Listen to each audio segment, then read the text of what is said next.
As dawn broke in Pacific Palisades, we found a scene that can only be described as apocalyptic. The once vibrant village off iconic Sunset Boulevard had stood like this for decades. Oh my God. Until now. We just arrived here in what is left of downtown Pacific Palisades, and I am overwhelmed by the scale of loss. Many people are going to return to homes that were lost, and even more important, their community completely gone. Well, so as some of you may or may not know, I am from the Palisades, the Pacific Palisades, which is a small town nestled in the foothills in between Malibu and Santa Monica on the coast in Los Angeles. I'm sure you have heard and are aware that a historic level inferno of fire has swept through that town and destroyed, almost everything, essentially. I am currently in London. I am not there to see it for myself. I will be going back.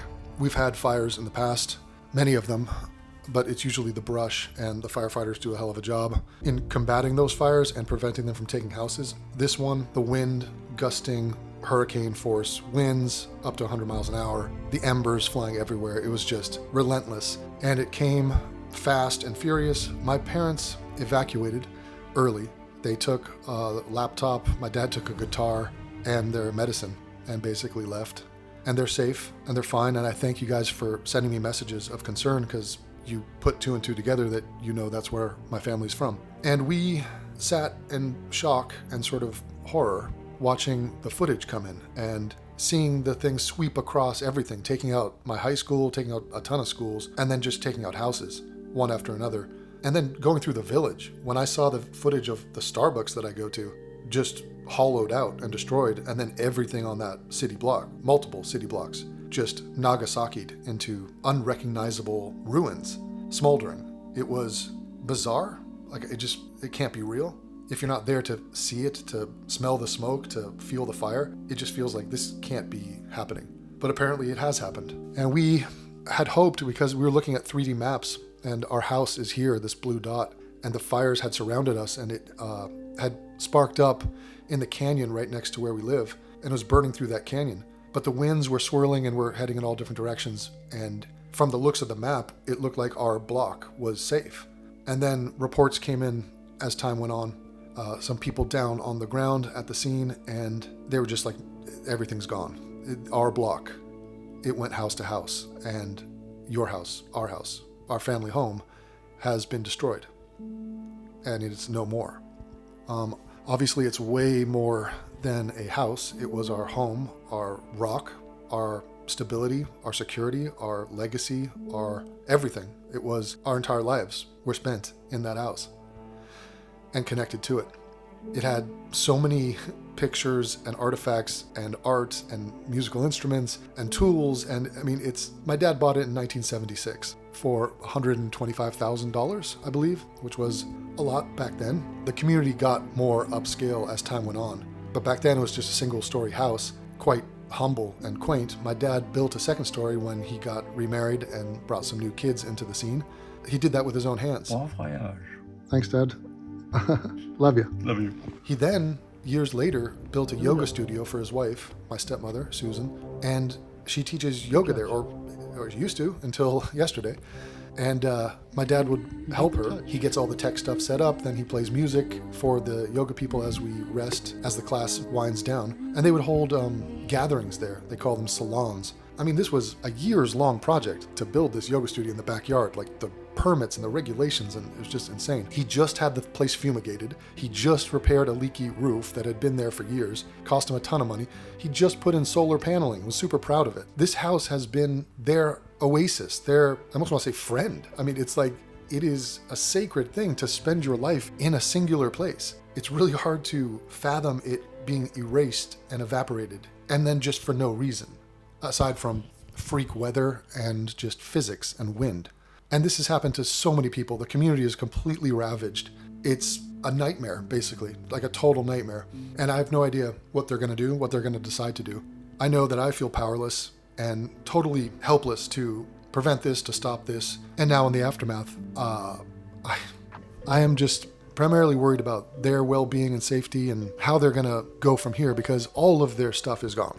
So I have decided to garner some support from my father and Susan, my stepmother, to help them transition to whatever temporary housing situation they're going to find and to get some basic things in life, some supplies, because their house was everything. Everything was tied up in that house. And I don't know what comes next. They're going to try to fight with the fire insurance people like everyone else is going to do, and I'm not sure how that's going to work or turn out. But in the immediate and in the short-term future, I would love to be able to help my dad with some money for him to basically replace all the necessities that he is now lacking. So you can imagine, I mean, just he has nothing.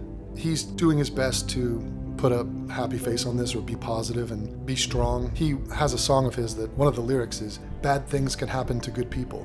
And this onslaught of fire and wreckage and destruction from this inferno is definitely a bad thing, and nobody out there deserved it. And it's wreaked havoc with everyone's lives. And it's destroyed things that are irreplaceable. Well beyond the practical and financial disaster, it's the preciousness and the sacredness of these material possessions that he has curated over a lifetime and arranged in this space to be just as he wanted it. And he was unbelievably happy and thriving in not just his house, but this block, this community. Always grateful, always commenting on how lucky he was. And if you guys can help me put a little money together, I would like to try to help my dad and stepmother out. And I figured this might be a way to support them, show them some love. So my goal is to raise $5,000 to help them so they can get new stuff just to get by, and their medicine and whatever housing situation, food, etc., just to take a little pressure off. That would be incredible. I'm going to be flying back there to do whatever I can to help them out. I would appreciate any help you guys can muster. I was never planning on having to go through this. I don't think anyone in the Palisades ever could see something like this happening. And undoubtedly, the people there are going to rebuild. It's going to take time, a lot of time, and a lot of effort, a lot of money. But what choice do you have? I mean, shit happens in life, and it's like, okay, I guess we'll go with that, and we'll keep going. So appreciate your help, guys. There's a link in the description for this GoFundMe I started, because my dad is the sweetest guy in the world. This couldn't have happened to a nicer human being, and I just want to, could use some little help. So I appreciate it. Thanks, guys.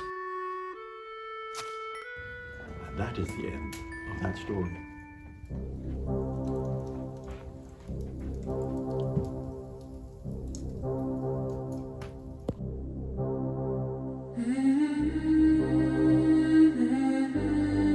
But the thing is, when you reach a certain age, you like to pass things on. So Dev is just suddenly, you know how it is, every now and then, every 5 years or so, your son discovers you. And he's just rediscovered me. It's marvelous. So this is a song which this was the first song that I ever wrote. I wrote this with Barbara. For those who don't know, Barbara is my late wife, and we were doing a show on television. It was PBS in New York, and the director said to me, he knew I sang folk songs. He said, "Do you have a folk song about wishing?" And I said, "Yes. Oh, I wish I had the shepherd's lamb, the shepherd's lamb, the shepherd's lamb. I wish I had the shepherd's lamb and Katie from her father." He said, "Yeah, I don't like that one. Write another one." I said, "It's a folk song, He said, "Well, never mind. Write another one." And so, I wasn't the songwriter. So I went home, and Barbara and I put these words together, and it turned into the wishing song. And Deb's going to play the kalimba with the. So we'll just see if we can get through. I was just talking to Max over here, just having a nice time, and then all of a sudden I'm all nervous and everybody quiet. Weird? Yeah. Okay, you talk. Yeah. We're still working on this. It's a work in progress. Okay, here we go.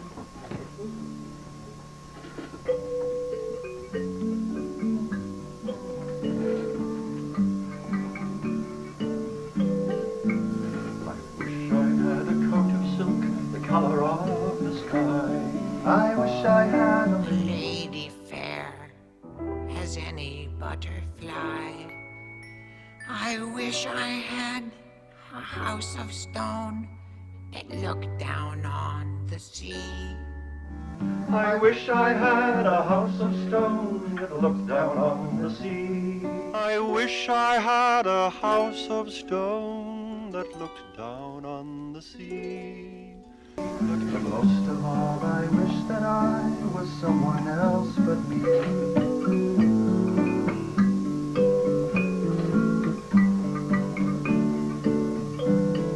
Now I don't have a coat of silk, but still I have the sky. Now I don't have a lady, but there goes a butterfly. Now I don't have a house of stone, but I can see the sea. Now and most of all, I know that I Happy am happy to to be be me. me.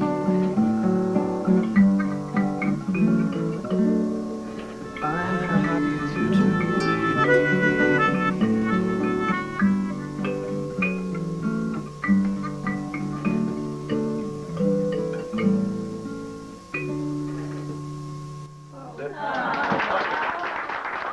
Have a great night and all the best. And to you too. Love you, Dad. Take care. Bye. Okay, bye.